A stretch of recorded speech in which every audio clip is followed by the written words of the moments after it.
Estimados irmãos espíritas e não espíritas, feliz daquele que ouve a palavra do Senhor.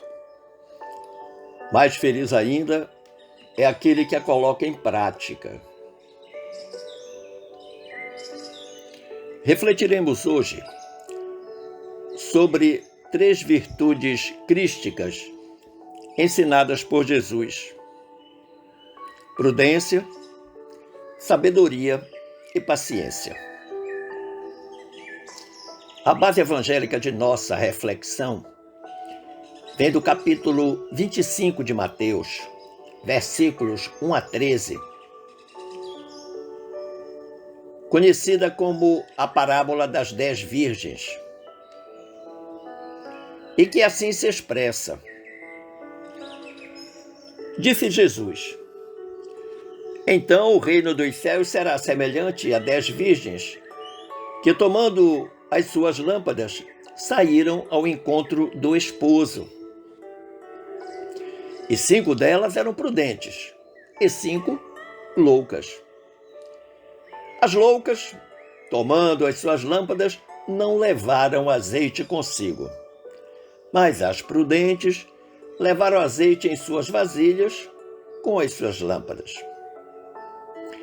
E, tardando o esposo, tosquenejaram, ou seja, cochilaram de sono, todas e adormeceram. Mas à meia-noite ouviu-se um clamor. Aí vem o esposo, saí-lhe ao encontro. Então todas aquelas virgens se levantaram e prepararam as suas lâmpadas. E as loucas disseram aos prudentes: dai-nos de vosso azeite, porque as nossas lâmpadas se apagam.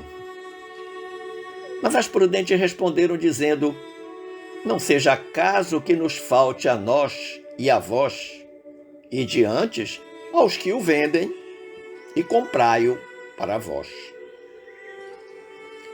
E tendo elas ido comprá-lo, chegou o esposo, e as que estavam preparadas entraram com ele para as bodas, e fechou-se a porta. E depois chegaram também as outras virgens, dizendo: Senhor, Senhor, abre-nos. E ele, respondendo, disse: em verdade vos digo que não vos conheço. Vigiai, pois, porque não sabeis o dia nem a hora em que o Filho do Homem há de vir. Então, meu amigo, minha amiga, meu irmão, minha irmã, é fácil de percebermos as 3 virtudes nesta parábola. Iniciemos pela prudência. A prudência das 5 virgens que levaram o azeite extra para colocar nas suas lâmpadas. A prudência recomenda que em tudo na existência devemos parar, pensar e agir. Por essa razão, Pitágoras considerava a prudência como a mãe de todas as virtudes, enquanto o pensador francês Victor Hugo dizia que ela é a filha mais velha da sabedoria. É assim que reconhecemos que prudentes foram as virgens que guardaram o óleo. Sem dúvida que a prudência é a mãe das virtudes. Não existe nenhuma outra coisa se essa, a prudência, não existir. Há pessoas que pensam que prudência é ser cauteloso. Mas não é isso que as Sagradas Escrituras nos ensinam. Paciência não é sinônimo de cautela. Paciência é ver e perceber aquilo que realmente é importante. É perceber as coisas a partir da luz de Deus e dar a resposta certa no momento certo. prudência também não é medo, é discernimento. A prudência não só nos manda ficar, mas também nos manda ir. E a sabedoria é fruto da prudência porque as duas são iguais. E assim que nós compreendemos o que é preciso fazer, vamos lá e fazemos. Agora, para tomarmos essa atitude, precisamos enxergar. Mais do que enxergar, ver. Perceber aquilo que é realmente importante. Existe uma prudência que nós denominamos prudência cristã. A prudência que deve ter todo cristão. Para viver a prudência cristã, nós devemos, primeiro, afastar-nos das coisas que somente ensejam o prazer material. A busca frenética pelo prazer relega o espírito a um segundo plano. Os vícios, de modo geral, respondem por essa escravidão. Vejamos aí vícios como a glutonaria, o etilismo, as drogas lícitas e ilícitas, o sexo desvairado, o consumismo. Isso tudo acorrenta o homem, o escraviza. Para viver a prudência cristã, devemos rejeitar sempre e com cuidado a astúcia, o dolo, a fraude, até mesmo as más concessões para alcançar um fim honesto. E aí nós devemos ter sempre como a melhor das políticas a honradez. Mas há pessoas que, para atingir os seus objetivos, pouco interessa o método que estão usando. E nós sabemos que o fim não justifica os meios. O fim tem que ser sempre honrado, ético, justo, digno. Segundo o Evangelho, a simplicidade da pomba deve aliar-se à prudência das serpentes. E essa astúcia que é recomendada é exatamente aquela astúcia para não nos deixarmos envolver pelo erro, que sempre começa com a tentação. Me recordo que quando jovem ouvi uma expressão de um sacerdote que me marcou profundamente quando eu lhe perguntei o que era pecado e ele respondeu: é a negociação mal sucedida com a tentação.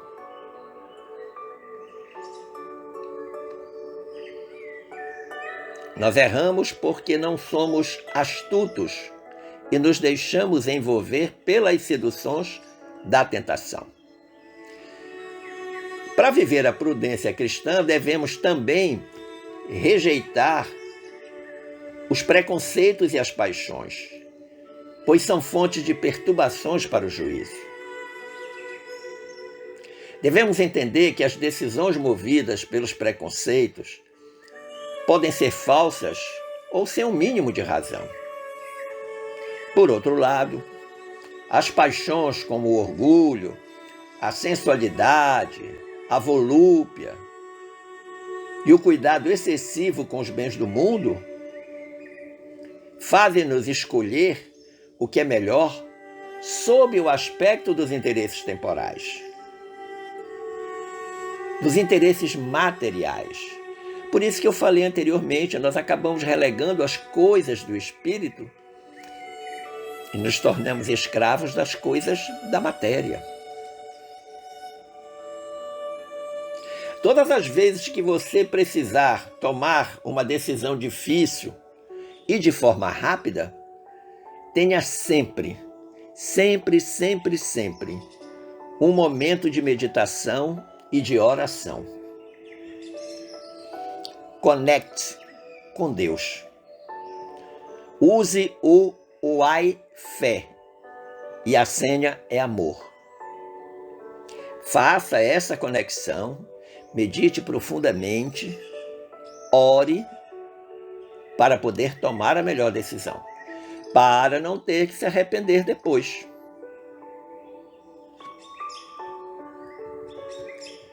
Para viver a prudência cristã, é bom entendermos que nesse processo reflexivo que vamos fazer ante uma tomada de decisão, nós temos que colocar no nosso como elemento de análise desta reflexão a eternidade, a nossa vida futura,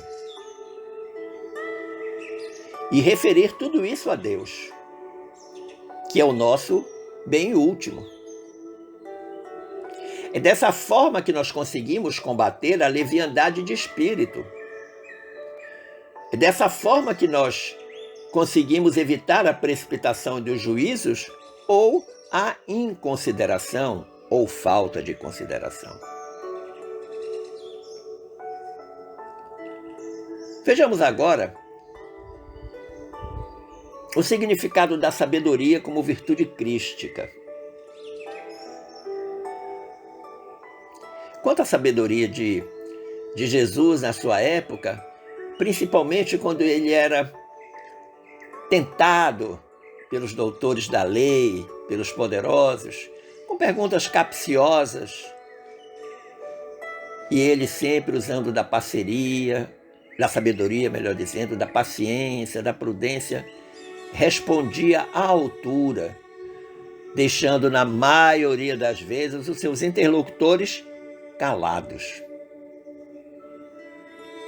A sabedoria, diz-nos o benfeitor Emmanuel, lá no capítulo 4 da obra Pensamento e Vida.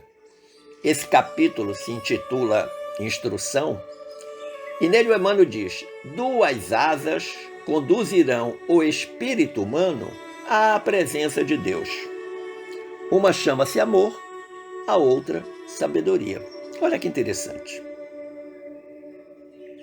Então, se nós queremos elevar-nos na direção de Deus, a exemplo dos animais que voam, que alcançam, que alçam os céus, como a águia, por exemplo,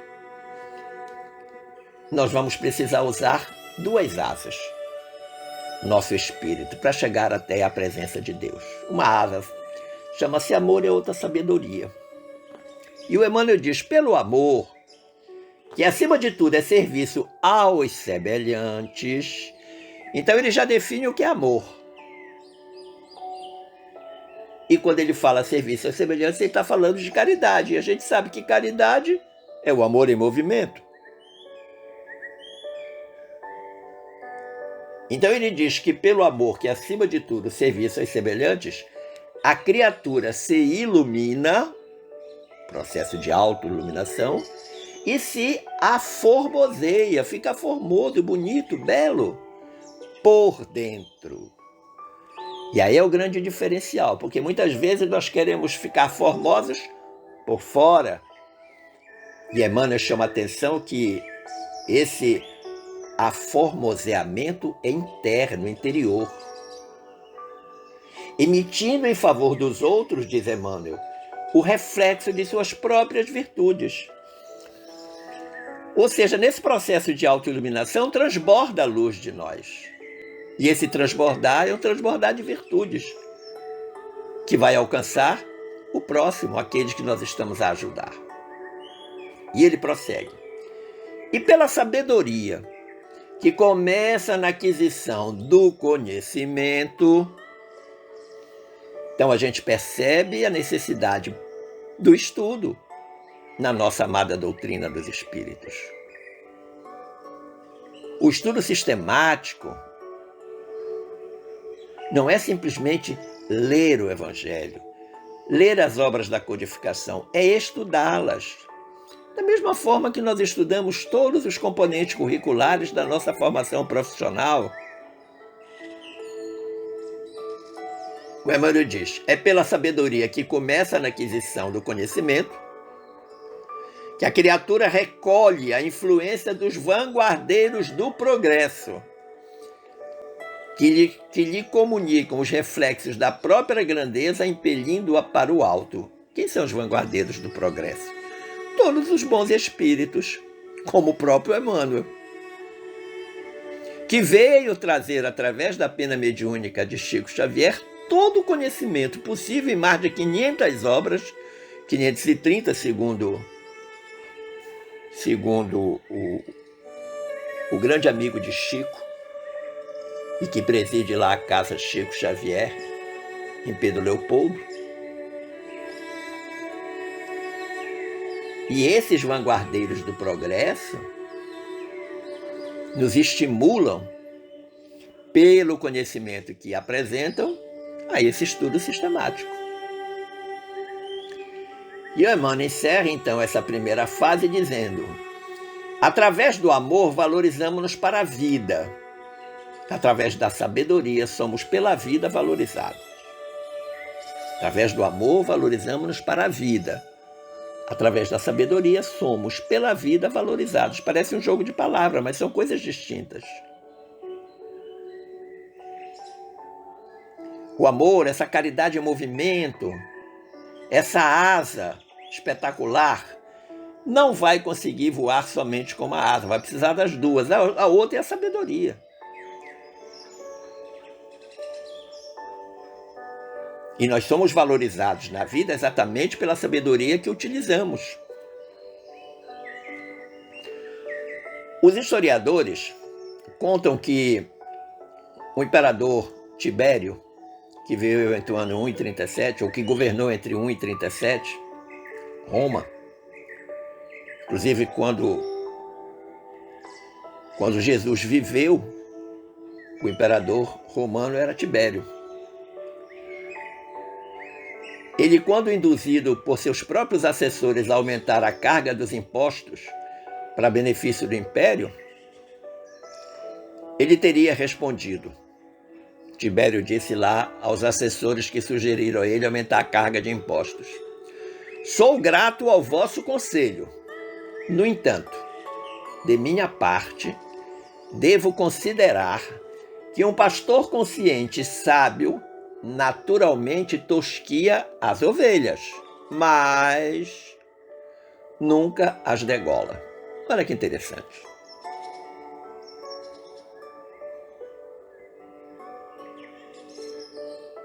Um pastor naturalmente sábio tosquia suas ovelhas, mas não as degola. Precise que novamente aquele pelo cresça para tosquear mais uma vez, e mais uma vez, e mais uma vez, e assim ter constantemente o produto que virá da tosquia de suas ovelhas.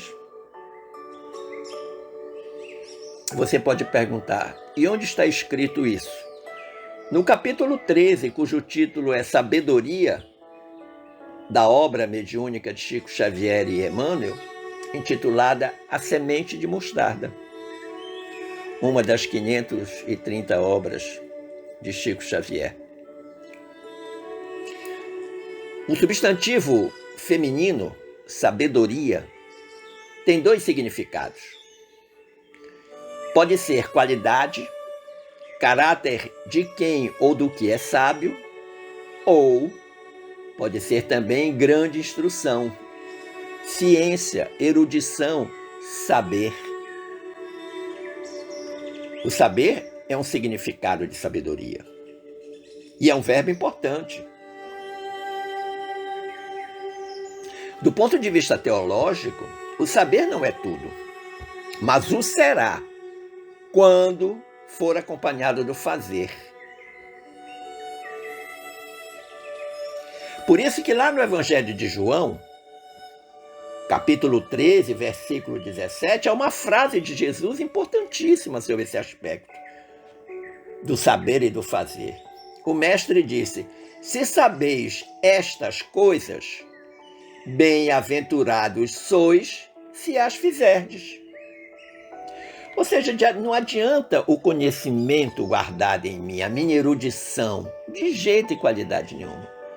Esse conhecimento só tem valor e significado se ele for aplicado. Na obra Caminho, Verdade e Vida, o Emmanuel, no capítulo 49, sobre esse assunto saber e fazer, ele tem um texto riquíssimo, ao qual eu me permito, apresentar para vocês. Ele diz: entre saber e fazer, existe singular diferença. Ou seja, são coisas distintas. Quase todos sabem, poucos fazem. Quase todos sabem, ou seja, a quantidade dos que sabem é imensa, mas a quantidade dos que fazem é pequena. Todas as seitas religiosas, diz o Emmanuel, de modo geral, somente ensinam o que constitui o bem. Todas possuem serventuários, crentes e propagandistas, mas os apóstolos de cada uma escasseiam cada vez mais. Ou seja, as seitas religiosas, as religiões de uma forma geral, estão cheias de eruditos. Muitos eruditos, muitos conhecedores, muitos sábios, mas poucos trabalhadores. Trabalhadores no sentido de colocar em prática aquele conhecimento que detém. E ele diz: há sempre vozes habilitadas a indicar os caminhos. É a palavra dos que sabem. Faça isso, faça aquilo. É melhor ser desse jeito, é melhor fazer assado. Mas dar o exemplo, testemunhar ou testificar aquele conhecimento que está auferindo, ou que está ensinando, melhor dizendo, isso não aparece. E o Emmanuel diz mais: raras criaturas penetram valorosamente a vereda, muitas vezes em silêncio, abandonadas e incompreendidas. É o esforço supremo dos que fazem. Ou seja, tem um pequeno grupo que tenta, num grande esforço. Jesus compreendeu a indecisão dos filhos da terra e, transmitindo-lhes a palavra da verdade e da vida, fez a exemplificação máxima através de sacrifícios culminantes. Olha que interessante. Jesus, no seu tempo, sabia muito bem que as criaturas que o acompanhavam estavam ainda indecisas, estavam em dúvidas em relação se tudo aquilo valia a pena. Aqui e acolá manifestavam um certo ceticismo ante as coisas que viam e ouviam do Mestre. E aí Jesus foi ao supremo sacrifício, a sua exemplificação máxima. Ele poderia ter evitado tudo o que ele passou? A flagelação, a morte na cruz? Claro que sim. Mas ele não tinha outra forma de testemunhar, de testificar, de exemplificar tudo aquilo que ele dizia, que ele ensinava. O Emmanuel diz: a existência de uma teoria elevada envolve a necessidade de experiência e trabalho. O conhecimento precisa da prática.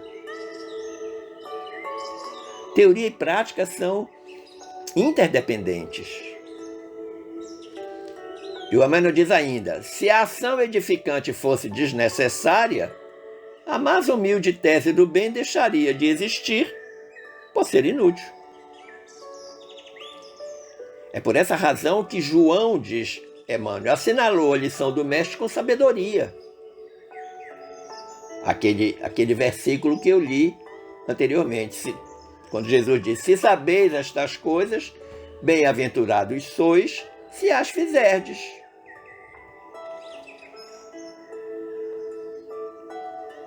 O Emmanuel diz que a citação de João, na citação de João, fica demonstrado o versículo que somente os que concretizam os ensinamentos do Senhor podem ser bem-aventurados. Aí reside o campo do serviço cristão, a diferença entre a cultura e a prática, entre saber e fazer.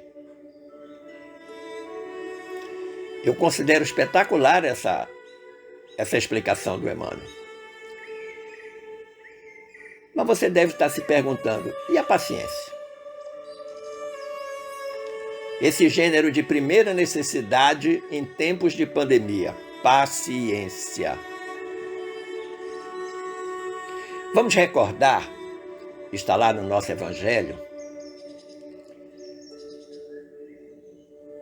um texto ditado pelo Espírito Amigo em 1862, na cidade de Havre.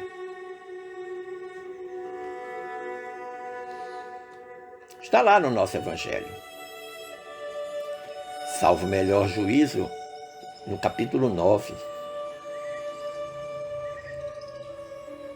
Disse o Espírito Amigo: a dor é uma bênção que Deus envia a seus eleitos. Muitos dizem, como? Deus me ama e me envia uma dor? Sim, é uma bênção. E o Emmanuel, o Espírito, melhor dizendo, prossegue dizendo: não vos aflijais, pois, quando sofrerdes. Não precisa estar aflito diante da dor. Antes, bendizei de Deus onipotente que pela dor neste mundo vos marcou para a glória no céu. O sofrer com dignidade, a capacidade de resignação, de tolerância, de aceitação e de compreensão que muitas das nossas dores são atraídas por nós mesmos. E o Espírito disse ainda: sede pacientes. A paciência também é uma caridade. E deveis praticar a lei de caridade ensinada pelo Cristo, enviado de Deus.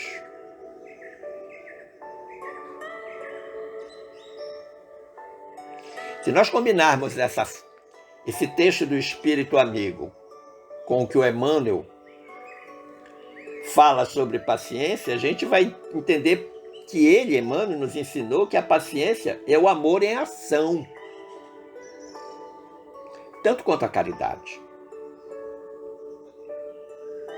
E a esse propósito, na obra Tesouro de Alegria, lá no capítulo 12, intitulado Oração por Paciência, o Emmanuel, através da pena mediúnica de Chico Xavier, traz uma oração belíssima. Ele diz: Senhor, fortalece-nos a fé para que a paciência esteja conosco. Então, para exercer a paciência, nós precisamos da fé. Por tua paciência vivemos, por tua paciência caminhamos. A paciência de Deus para conosco é infinita. Auxilia-nos por misericórdia a aprender tolerância, a fim de que estejamos em tua paz. E aí eu lembro do Orlando Cordel, né? A paz do mundo começa em mim. A minha tolerância pelas pessoas, pelas coisas do mundo, pelas coisas da vida, naturalmente vai me trazer um estado de paz. É por tua paciência que a esperança nos ilumina e a compreensão se nos levanta no íntimo da alma.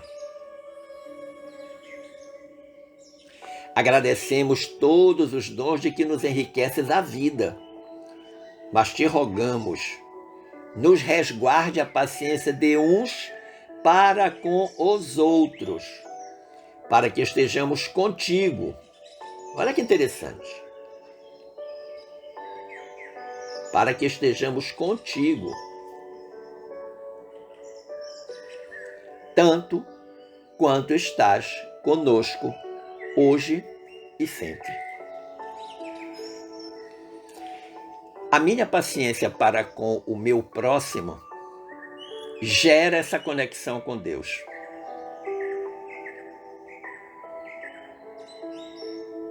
Faz essa conexão com Deus. Quanto mais eu exercitar esta paciência, melhor para mim, tanto quanto melhor para o outro. E eu creio, meu amigo, minha amiga, meu irmão, minha irmã, que em tempos de pandemia nunca foi-nos tão necessária essa trilogia crística: prudência, sabedoria e paciência.